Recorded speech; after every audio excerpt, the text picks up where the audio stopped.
Olá, alunos do quinto ano, tudo bem com vocês? Então, mais uma vez aqui a professora de Ciências para estar dando continuidade ao nosso assunto. E hoje nós vamos falar sobre a água invisível e depois disso a gente vai corrigir os exercícios. Então, nessas páginas vocês coloquem a data de hoje, que é dia 8/9 de 2020, e vocês vão colocar nas páginas 18 até a página 21 do livro didático. Então vamos falar sobre essa água invisível.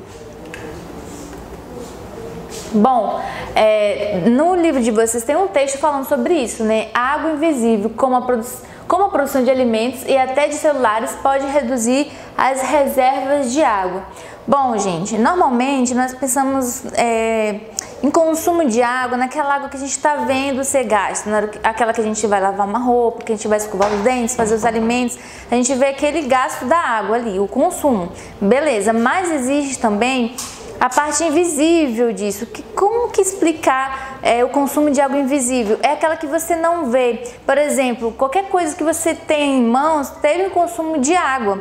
A produção de um celular, produção de um carro, tudo que tem em suas mãos, o processo de formação daquele objeto, ele teve gasto de água, por isso que tem ali o consumo da água invisível, né? E ela também é importante de se falar, né? Vamos lá. É água usada durante a produção de praticamente tudo que é consumido, e segundo a ONU, cada pessoa consome diariamente de 2 a 5 mil litros de água invisível contida nos alimentos, né? Não significa que você pegou aquele alimento e você consumiu ali, propriamente dito, os 5 mil litros, mas durante a formação daquele alimento, né, teve a somatória ali e foi 5 mil litros para produzir aquele alimento que você comeu naquele dia. Então, através de cálculos, os pesquisadores chegaram à conclusão de que uma única maçã consome 125 litros de água para ela ser produzida, no ponto de a gente ir lá e comer ela. Bom, a pecuária, né, essa imagem está no livro de vocês, do menino comendo a maçã, e aí fala da pecuária, que ela também é responsável por um consumo alto de água, né? Para cada quilo de carne bovina são gastos mais de 15 mil litros de água. E essa quantidade ela se refere à água e alimentação utilizados para o gado, até que ele atinja a maturidade, e também a tudo que é gasto no processo do frigorífico. Continuando. Aqui temos no livro de vocês essa imagem, olha só. A água que não vemos. Aí temos aqui alguns materiais. A folha de papel A4, uma única unidade, ela gastou 10 litros. Açúcar de 1 kg, ela gastou 1.500 litros. Camiseta de algodão, uma unidade, 2.700 litros. E um frango, 1 kg, 3.900 litros. Olha só, né? Isso aqui falando de água invisível até ele chegar nesse ponto. Temos aqui também o queijo. 1 kg, ele gastou 5 mil litros. A carne bovina, 1 kg, 15 mil litros. Um computador, uma unidade, 35 mil litros. E um carro, uma unidade, 400 mil litros. Então, gente, como que a gente deve pensar nessa conscientização? Como que a gente vai, como é que eu digo para vocês? Como que a gente vai preservar essas reservas? Como é que a gente vai fazer para economizar essa água invisível? A gente vai pensar assim, em não comprar os objetos se a gente não tiver utilidade. Porque se a gente ficar comprando compulsivamente, logicamente vai ser mais necessário que faça-se e produza-se mais materiais. Você precisa fazer mais celulares, mais roupas, mais brinquedos, mais tudo que a gente compra em excesso, assim, em grande quantidade. Então, se a gente pensar assim, eu vou comprar só o que eu preciso, e se quebrar, eu compro outro. Aí você vai estar economizando, porque não vai ser necessário a produção de muitos objetos, né, ser fabricados. E você vai diminuir o gasto dessa água invisível. Então, tem que ser uma conscientização de todas as pessoas para que a gente venha economizar essa água invisível, né, e ajudar aí o meio ambiente também, tá? E aqui temos as atividades que está no livro de vocês. E temos lá a primeira questão. Olha só, observe a ilustração que representa de forma simplificada o caminho que a água percorre até chegar às nossas casas. Aí nós temos lá 1, 2, 3 e 4. Aí vocês vão colocar nos quadrinhos o que significa, olhando por essas imagens. Né? A gente vê na imagem 1 que tá ali pegando ali da reserva ali, né, do riozinho, aí depois a água vai sendo direcionada para algumas caixas ali, que é o número 2, e depois ela vai para um reservatório maior e vai ser distribuído e consumido. E aí vocês vão responder da seguinte maneira: agora numere as etapas de tratamento e distribuição da água de acordo com a ilustração. Então vocês vão colocar os números que estão lá com as palavras que estão aqui. Onde que está o tratamento da água? Está no número 2. A distribuição está no número 3. A captação é o 1, que é a primeira etapa. E a quarta, que é a última etapa, é o consumo. Então, é só colocar ali os números, beleza? 2. Explique como ocorre a produção de energia elétrica com o uso da água. Então, vocês vão colocar...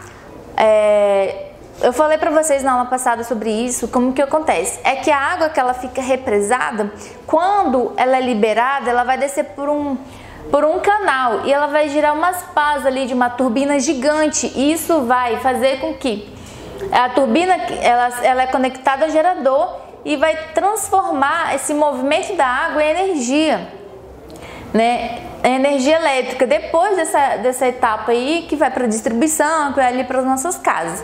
Então, vocês colocando aí, do jeito que tal, a água é represada e, quando liberada, desce por um canal, girando as pás de uma turbina gigante. A turbina se conecta a um gerador, que transforma a energia usada para movimentá-la em energia elétrica. Colocando assim, ó, tá bem explicadinho, né, como eu falei na aula passada. 3. Pensando que existe um gasto de água para produzir tudo aquilo que consumimos, de que forma podemos evitar o desperdício dessa água invisível?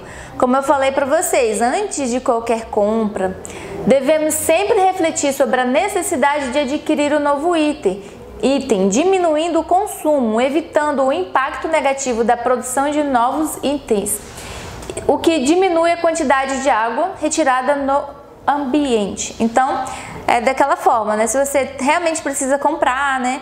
Aí você tem aquela conscientização de não ter que comprar demais e consumindo demais, né? Porque aí você também vai estar consumindo bastante água invisível. Beleza? E aí, o que vocês já aprenderam até aqui? Que a água é um dos componentes mais importantes de nosso planeta. A água ela circula na natureza e pode se apresentar nos estados sólido, líquido ou gasoso. E o tratamento da água é fundamental para se obter água potável, para a gente poder consumir da natureza. A gente precisa fazer o tratamento dessa água para poder, com segurança, a gente consumir essa água. Os principais usos da água são consumo residencial, que é nas nossas residências, geração de energia através das usinas hidrelétricas, agropecuária, que é lá da agricultura e da criação de gado, e indústria também, no processo ali de produzir tudo que nós usamos, né, no dia a dia. E tudo que usamos, vestimos ou comemos, utiliza água para ser produzido. Então, todos esses tópicos, vocês já estão craques. Olha só, temos aí uma carta enigmática. Olha só, com base no que você estudou nesse capítulo, reescreva a carta enigmática sobre o ciclo da água, substituindo os códigos pelas palavras correspondentes. Temos aí uma estrofe, né, uma carta, e vai ter alguns objetos para você transformar isso em palavras. E daí, transformando isso, a gente tem mais nuvens, tem lata, tem morangos, tem chocalho, tem sapato, mas tudo isso vocês olhando, vamos chegar numa resposta aqui que eu vou ler para vocês agora. Que diz assim a carta enigmática. Olha só, as nuvens são formadas pela água que evapora dos lagos, rios e oceanos. Quando essas nuvens estão suficientemente pesadas, pode chover no mesmo local onde houve a evaporação, ou então caso elas sejam transportadas pela ação do vento, pode chover em outro local. Então, quem chegou a essa conclusão da carta enigmática, parabéns para você.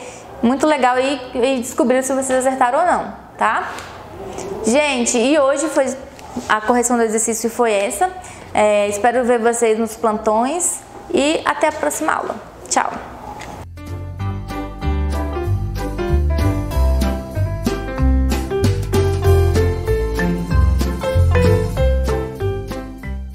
Joia, quinto ano! Vamos então à nossa aula. Como ontem foi feriado, não teve aula, vocês ficaram aí descansando. Nossa aula de hoje, nós vamos introduzir a nossa aula de história, ok? Como era a aula de geografia, mas hoje nós vamos introduzir a nossa aula de história. Então, pega o livro de vocês de história, o caderno de história, para a gente iniciar a nossa aula de hoje. Vamos lá! O que nós vamos ver durante a nossa aula de história? Nós vamos aí conhecer um pouquinho da cidadania no Brasil, como é que é relacionado aí a cidadania no Brasil. Nós já falamos bastante coisa relacionada à cidadania. O que é ser cidadão? Como podemos praticar a cidadania? O que é política? Como é que surgiu a cidadania? Aonde surgiu a cidadania? Falamos também, né, quais foram as mudanças que ocorreram ao longo do tempo relacionando aí a cidadania. Então a gente vai falar um pouquinho sobre a cidadania no Brasil, especificamente lá nas páginas 13 a 15 do livro de histórias de vocês, ok? Antes disso, nós vamos fazer a correção da nossa atividade anterior. Vamos lá?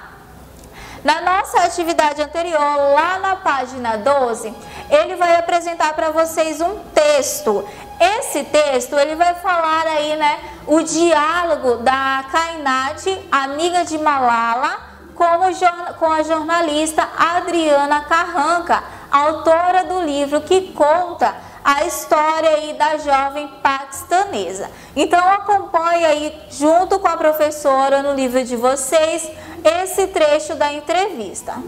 O que eu gosto muito em Malala é que ela continuou brigando e insistindo em advogar por educação, mesmo sabendo que corria riscos. Admiro seu jeito, isso nos dá coragem agora, prosseguiu Cainati, enquanto mostrava fotos da amiga que guardava em um velho computador. Ao final, Cainati fez um pedido: diga às meninas de todo o mundo que se tornem Malalas e lutem por educação até que todas possam ir à escola. Então aí ele dá o termo, né? O que significa advogar, que é defender e também proteger, certo? Aí nós temos lá a foto, né? A foto da Malala Yousafzai, que foi uma jovem ganhadora aí do Prêmio Nobel pela luta dos direitos à educação das mulheres, né? Que ainda existem muitos conflitos relacionados a isso daí. E aí, lá nas nossas questões, na primeira questão, olha só. De acordo com o texto e seus conhecimentos, respondam às perguntas. Quem é Malala Yousafzai?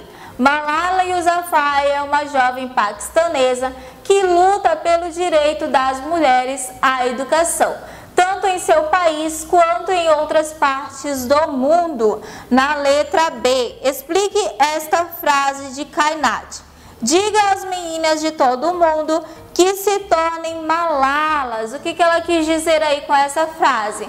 É um pedido para que todas as meninas lutem pelos seus direitos. Letra C. Por qual direito previsto na Declaração Universal dos Direitos Humanos Malala luta?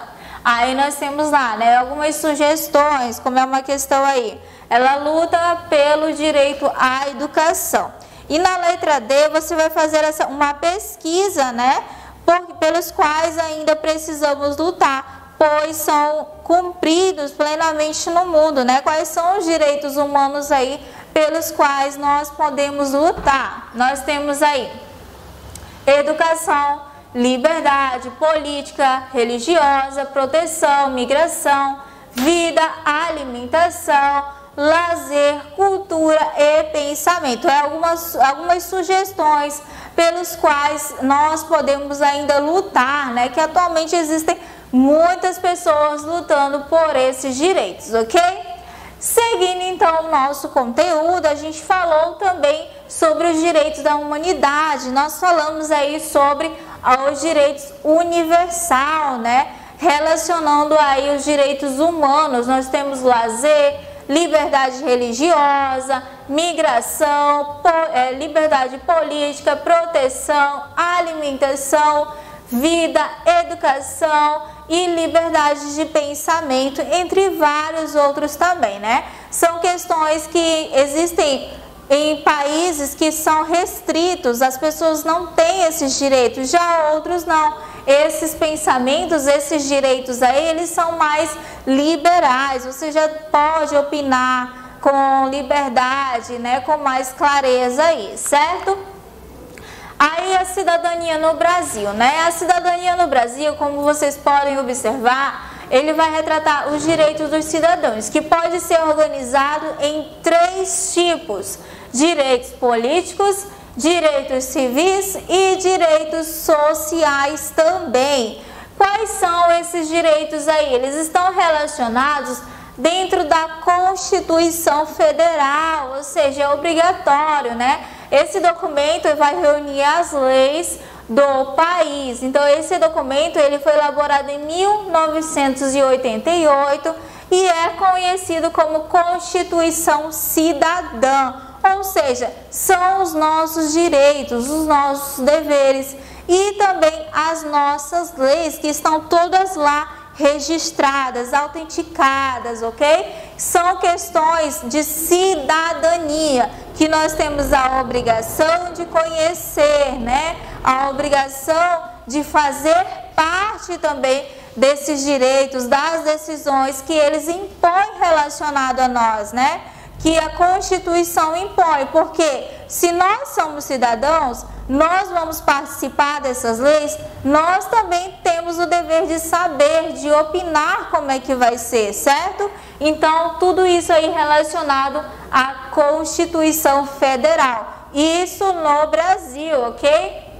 Mas, professora, em restante do mundo, cada país tem os seus direitos, tem as suas leis e tem os seus deveres para serem cumpridos. Então, nem tudo que a gente faz aqui no Brasil, por exemplo, a gente vai ter liberdade de fazer em outro país. No outro país já é diferente os direitos, as leis e os deveres. Então, nós devemos conhecer, né? Antes mesmo da gente, eu vou viajar para outro país, então vamos conhecer um pouquinho dos direitos, das leis e dos deveres que esse país exerce, quais são, o que pode e o que não pode fazer, quais são as regras do local. Então, antes disso, a gente tem que conhecer o nosso também, né? Porque se a gente não obedece às nossas leis e nem tem os nossos direitos e nem cumpre as nossas obrigações, como é que a gente vai fazer em outro local? Então, a gente deve conhecer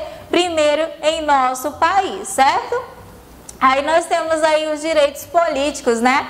Que direitos políticos são esses? As pessoas elas têm direito de votar e de serem votadas nas eleições para escolher representantes políticos.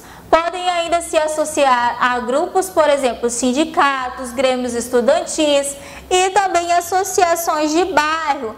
Por exemplo, na sala de aula acontece o quê? O líder de turma e o vice-líder de turma. Na sala de aula, o líder e o vice-líder, eles são escolhidos por quem? Pelos companheiros de sala. Então, os companheiros de sala é que vão escolher quem é o líder, quem vai ser o vice-líder. E esse líder e esse vice-líder, ele vai representar toda a sala. Mas esse líder e esse vice-líder tem que ter direitos e deveres? Tem, né? Direito de quê? De participar das aulas, tirar boas notas, ser assíduo, ser companheiro dos amigos e vários outros deveres que ele deve ter para se tornar um líder de sala, né? Ele tem que estar à frente da turma, ele vai decidir juntamente com a turma, certo? E aí ele vai relacionar o quê? Os sindicatos e os grêmios estudantis, que são associações, né, de trabalhadores no ramo profissional ou também no ramo estudantil, certo? E os direitos civis, o que está relacionado? Os direitos civis é todos os brasileiros que nascem iguais em direitos e têm direitos e deveres. Isso significa que, de acordo com as leis, todas as pessoas devem ser tratadas de maneira igualitária. Um indivíduo não tem mais direito que o outro, então todos nós somos iguais. Direito à vida, liberdade de expressão, de crença, são importantes direitos civis, certo?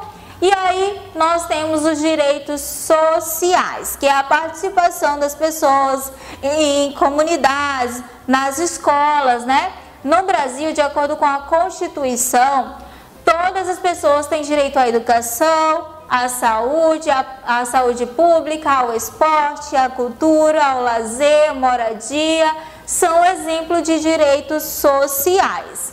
Os governos, eles são responsáveis por oferecer esses serviços sociais a todos nós, né? A toda a população, ok? Então, esse é um pouquinho aí da cidadania no Brasil, como é que funciona, né?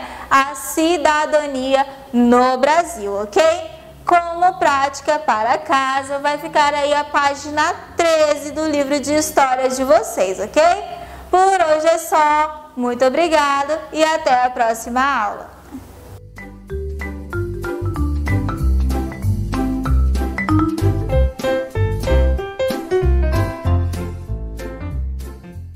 Hello students, good morning, good afternoon or good evening, tudo bem com vocês?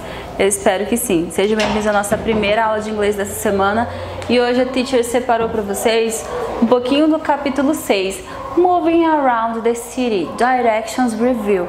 Já falei um pouquinho sobre as direções em inglês, já falei sobre alguns meios de transporte, eu acho.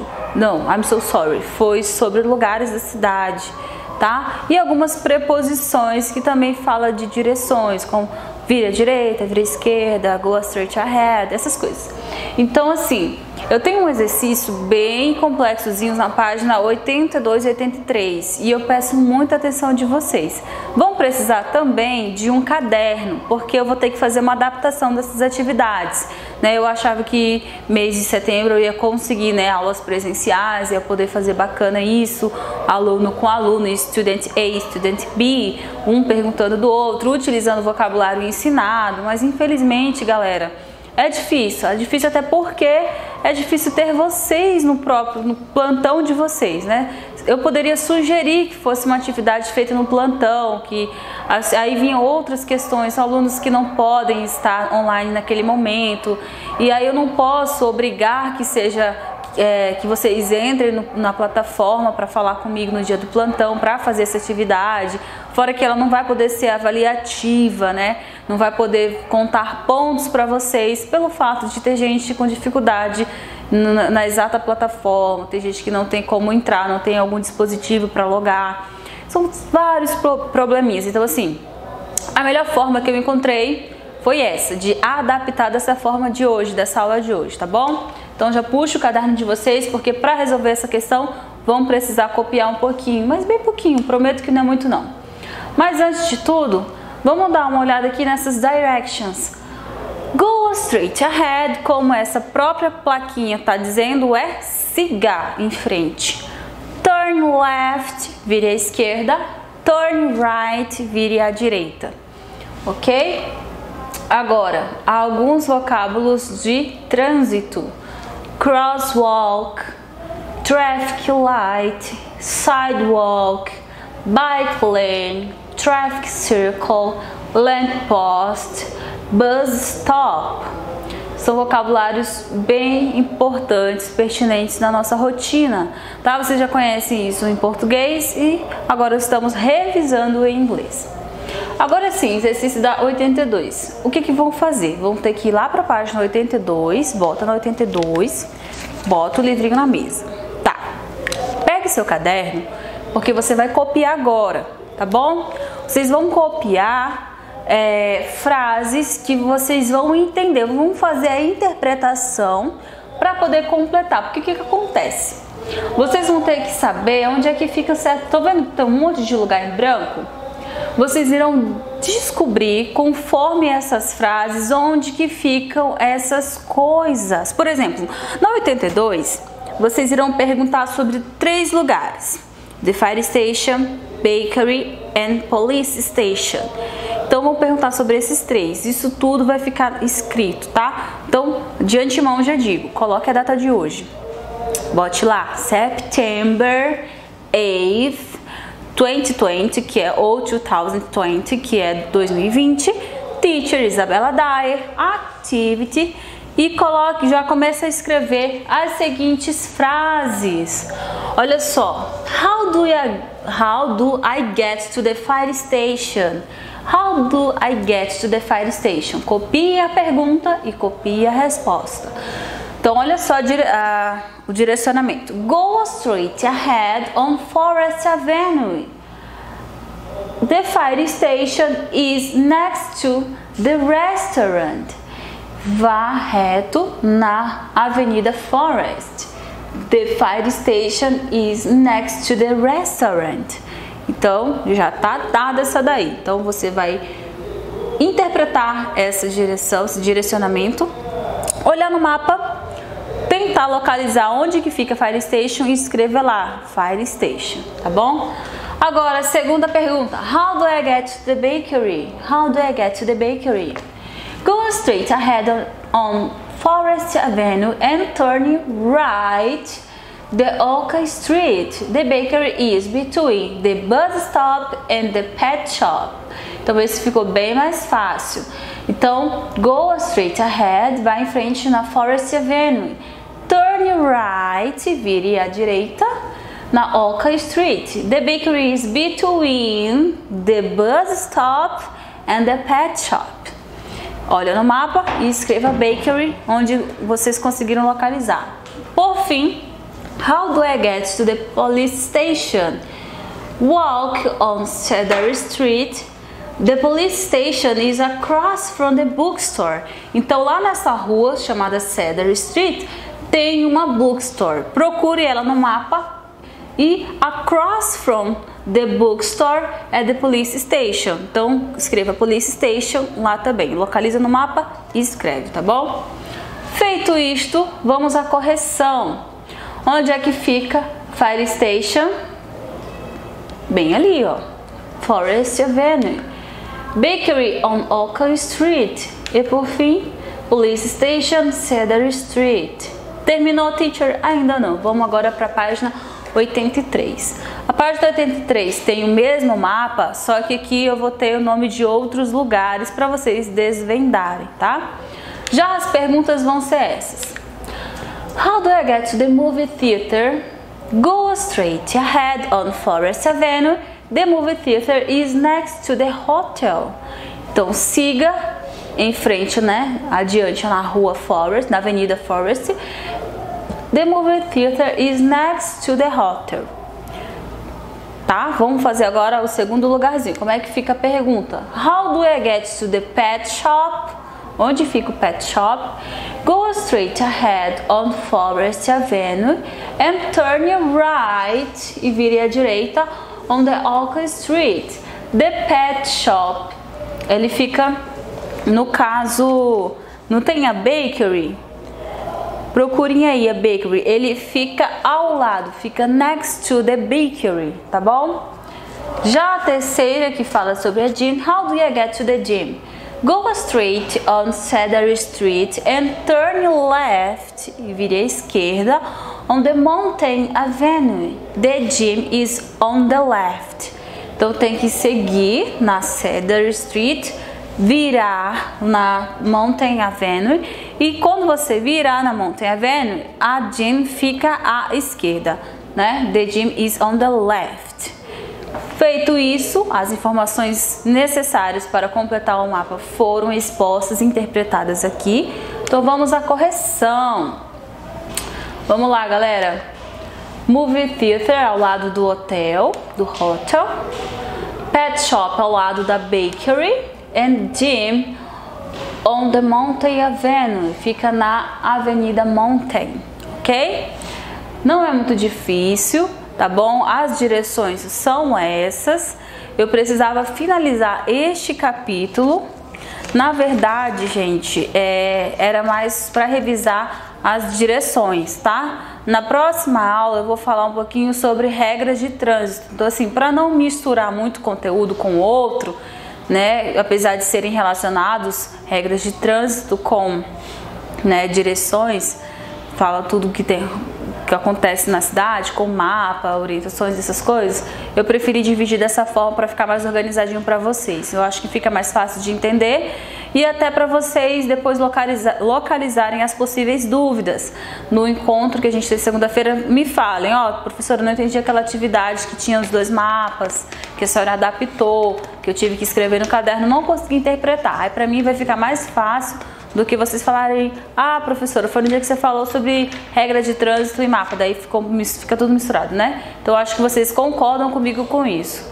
Então dessa forma eu encerro a aula de hoje e aí, galera, a gente se vê na quinta-feira então. Bye, bye!